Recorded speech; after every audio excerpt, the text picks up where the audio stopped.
All right, so here is the video for Notes 5-1, adding and subtracting polynomials.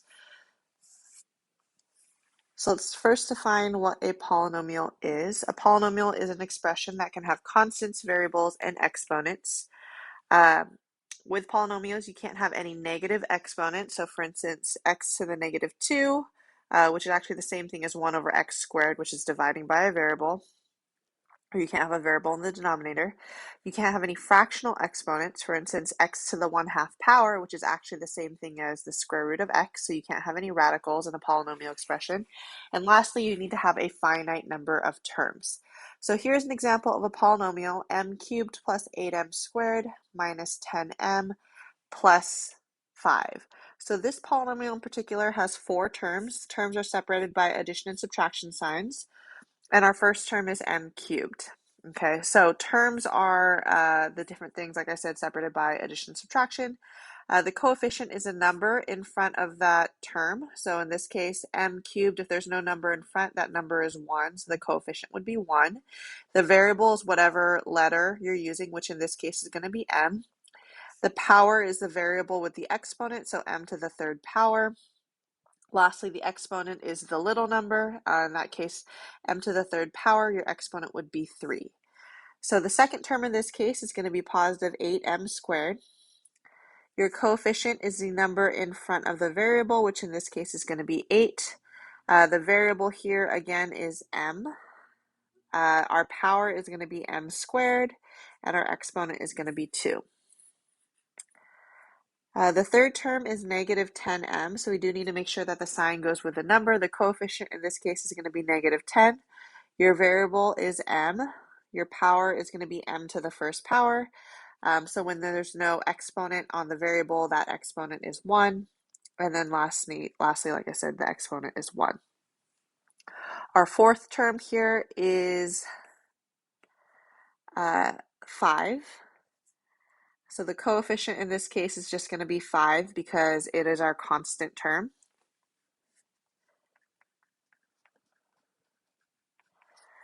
Okay, in terms of variable, there's really no variable here because it's just a constant term, which means that there's no power.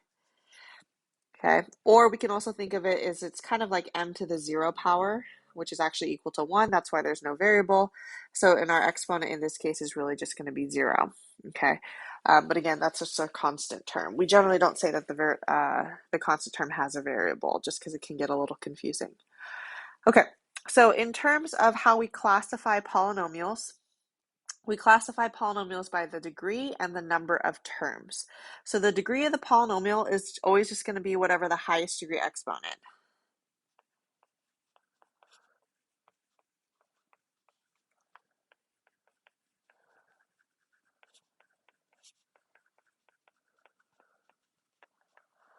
So in the case of our example, in this case, this would be a 3rd degree polynomial.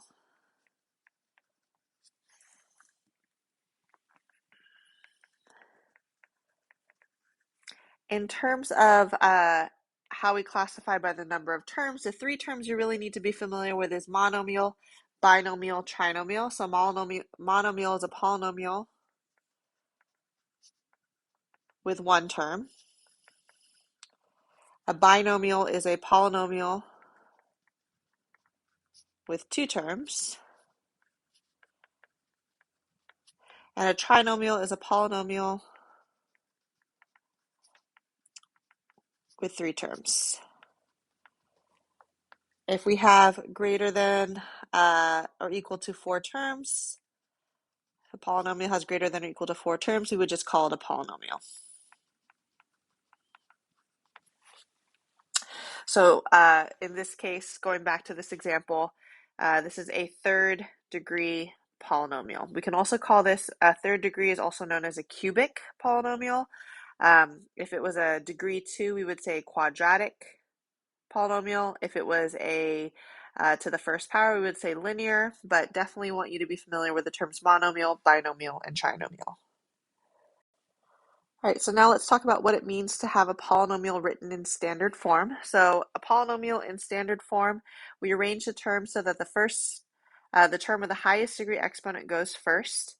Then we follow with the other terms with exponents in decreasing order. The last term should be the constant if there is one.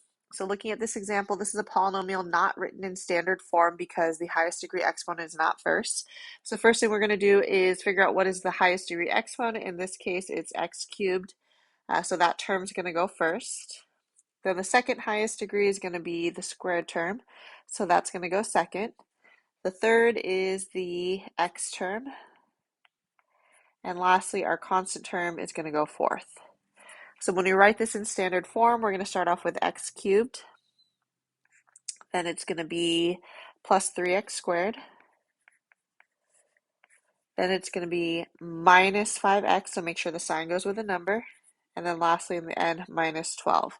So this is the same polynomial, however, it's written in standard form because it has the highest degree exponent, 3, going down. So this would be a third degree polynomial.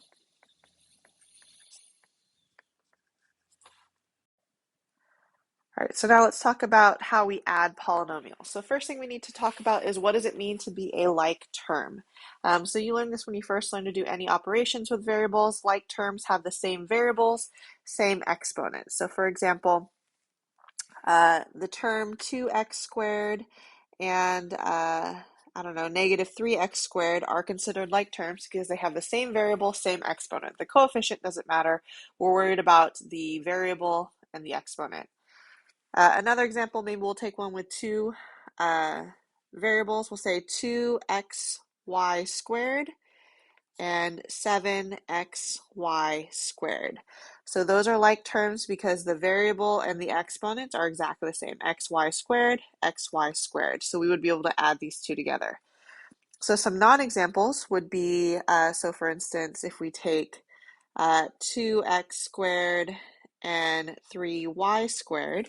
So even though those have the same exponent, they have different variables. Those are considered not like terms.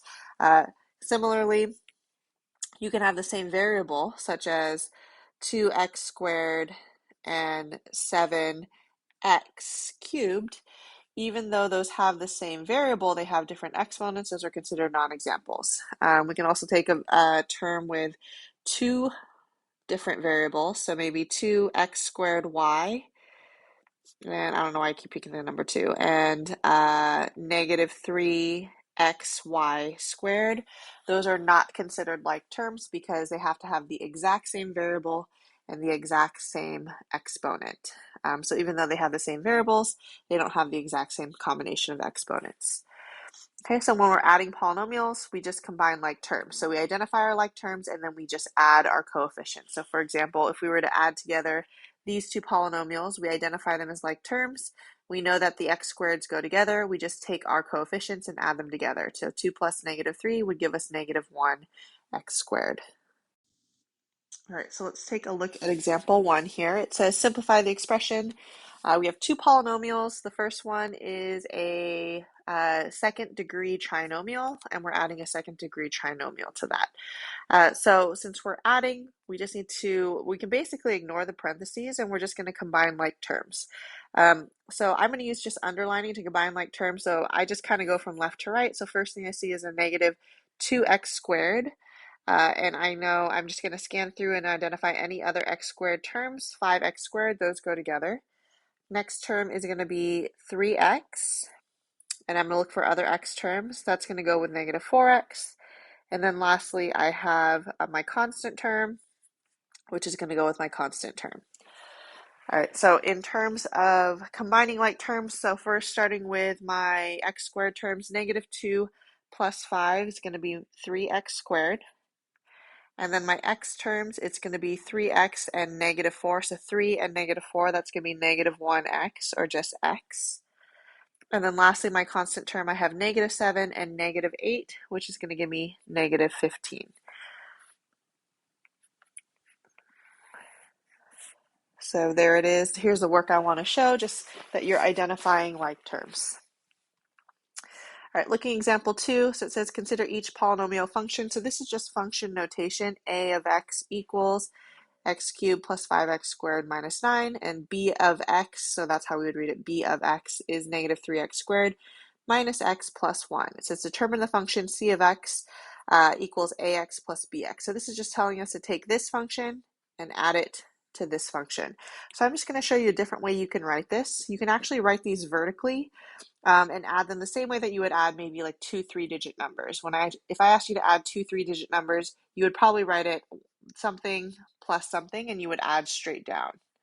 So we're kind of going to do the same thing here. So x cubed plus 5x squared minus 9. So I'm skipping a space for a reason. Notice there's no x term, so we're kind of just leaving a space as though that's there. And to that, we're going to add our second polynomial. So it's going to be negative 3x squared minus x plus 1. So one thing to do when you are adding vertically, it's good to line up your like terms. So we have our x cubed terms, we have our x squared terms, we have our x terms, and then we have our constant terms. The reason we do that because it's going to be easier to add straight down if our like terms are lined up. So starting with my highest degree, we have x cubed. Then our x squared terms, we have 5 and negative 3, which is going to be positive 2x squared. We have our minus x term. There are no like terms of that. And then we have our constant negative 9 plus 1 is negative 8.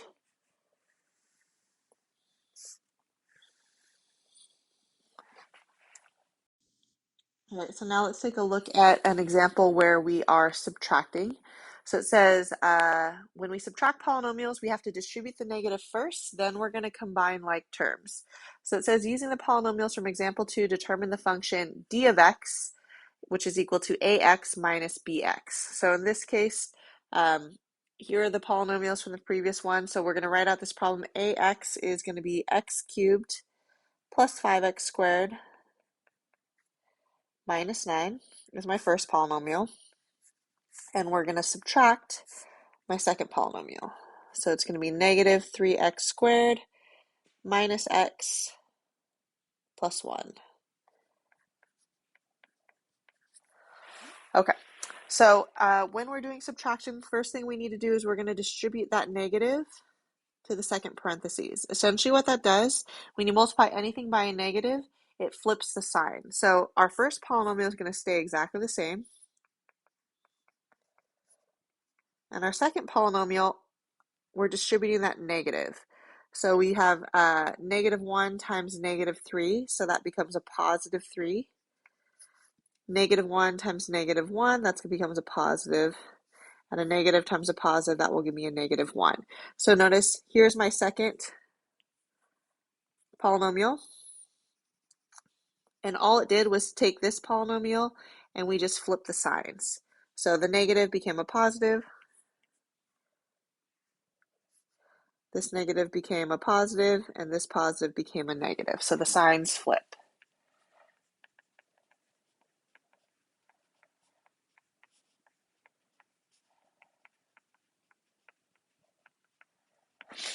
Okay, and the first polynomial stays the same.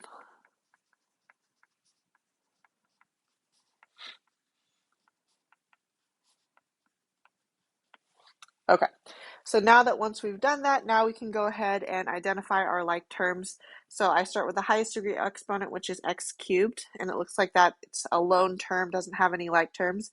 Then we go to our second highest degree, which is a squared term. We have an x squared here and an x squared here. My next term is my x term. There's one term there, and my last term is my constant. Okay, so now that I've identified like terms, I know I can go ahead and combine. So starting with my x cubed term, then my x squared term, so 5 and 3 is 8. Next thing is my x term, so plus x. And lastly, my constant negative 1 and negative 9 make negative 10.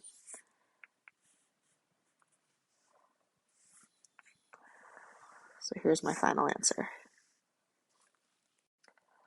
All right, lastly, example 4. So it tells me that a quadrilateral has a perimeter of 3a squared plus 15a plus 9. It says 3 of the sides are shown. What is the length of the fourth side in terms of a? So this is what we're looking for. Well, we know that perimeter, we have to add up all the sides, and that equals a perimeter. So in this case, we have 5a plus 10a minus 2 plus a squared minus 7 plus our missing side. And we know that that's going to equal to 3a squared plus 15a plus 9.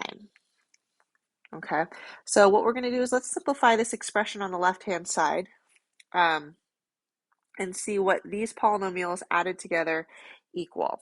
Okay, so I'm going to use a highlighter to identify my like terms. So starting with my a squared term, that's the highest degree, and that's a lone term. So I'm going to write a squared. My next term is the a term, so that's 5a and 10a. So 5 plus 10 is going to give me 15. And then I have my constant term, minus 2 and minus 7. So that's going to be minus 9. Okay, then we have plus our question mark side, and that's going to be equal to my polynomial here.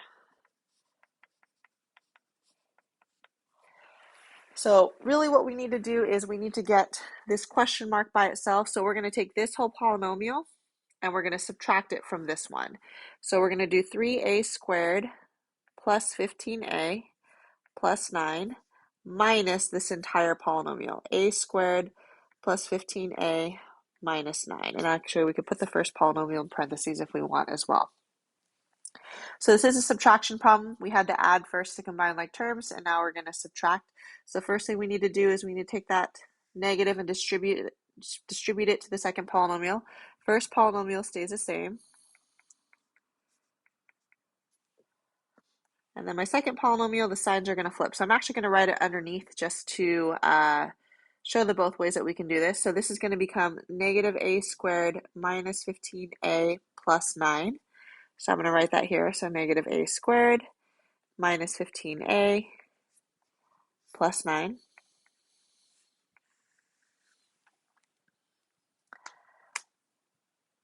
Then we're going to go ahead and go straight down. So 3a squared and negative 1a is going to give me 2a squared. The 15a and the negative 15a actually cancel out. And then lastly, I have the 9 and the 9, which is going to be 18. So my missing third side, or my missing fourth side,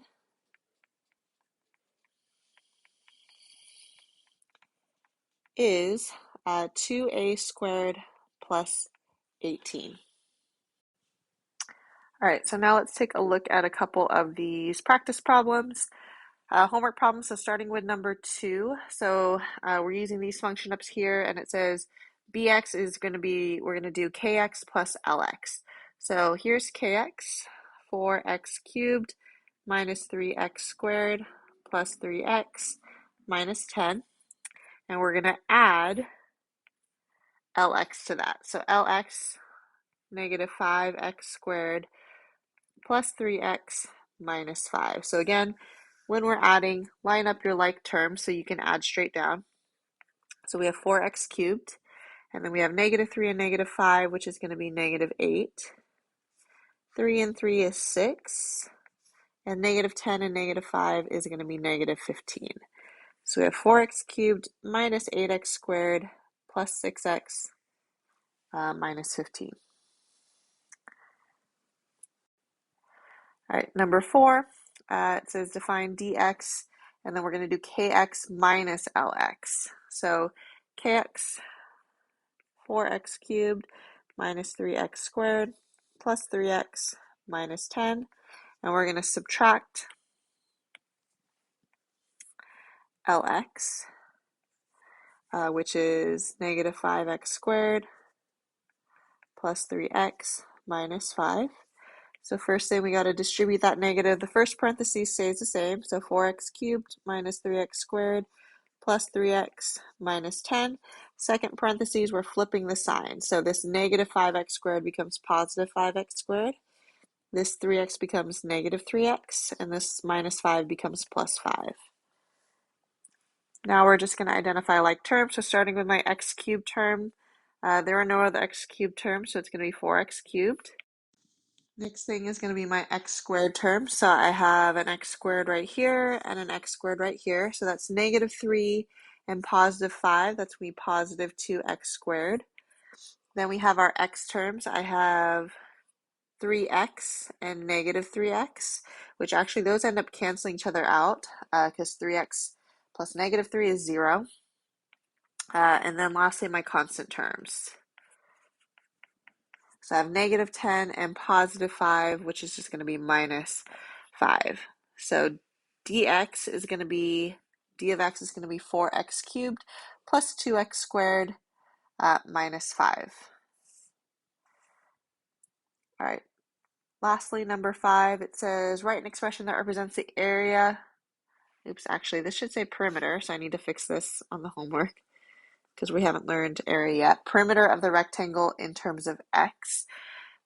So in this case, perimeter is when we add up all 4 sides. So one thing we need to remember is that in a rectangle, the opposite sides are the same. So this is going to be 2x squared plus 16.